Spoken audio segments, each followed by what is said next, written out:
New tonight, a man says two women kidnapped him at gunpoint and forced him into work. Court records backing up the victim's story, and he's sharing it only on 13. ABC 13's Luke Jones is live at the Harris County Jail detailing those 6 days of terror, Luke. Yeah, and what a terror it was. So far, the only charges are aggravated kidnapping, but this man says in reality, he was really the victim of trafficking. Masterminded, he says, by a woman who called herself Cookie, operating out of a North Harris County motel.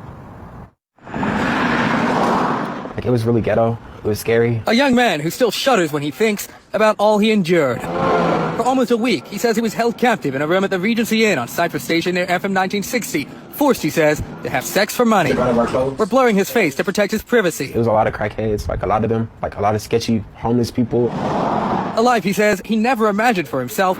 When the Harris County Sheriff's Office says he was sucked into October 18th.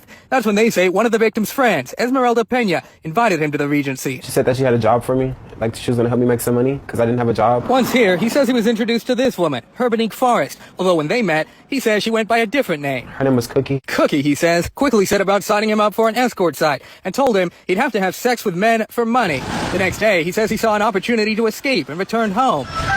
But just 4 hours later, deputies say a doorbell camera shows Pena and Forrest at the victim's front door, this time with an armed man. Investigators say they and Nixon Simmons forced him into a car at gunpoint. Cookie started beating me, and she was like, "Don't I ever leave again? Like, if I ever leave, like, she'll blow my brains out." For the next 6 days, he says he was beaten, plied with drugs, and deprived of food.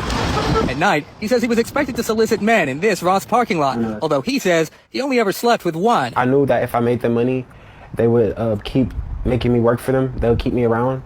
So I just tried not to sleep with anybody. Even so, he says the experience left him drained, and at one point, hoping Forrest would make good on an earlier threat. Like a couple days in, I kind of wanted her to kill me. Like I told her to kill me, like just to get it over with. In the end, he says it was his aunt who saved him. October 24th, he says he was able to text her using a phone he'd hidden from his captors, and that she picked him up during one of those nights out in the Ross parking lot. I was just like, yeah, this is not a good place to be at.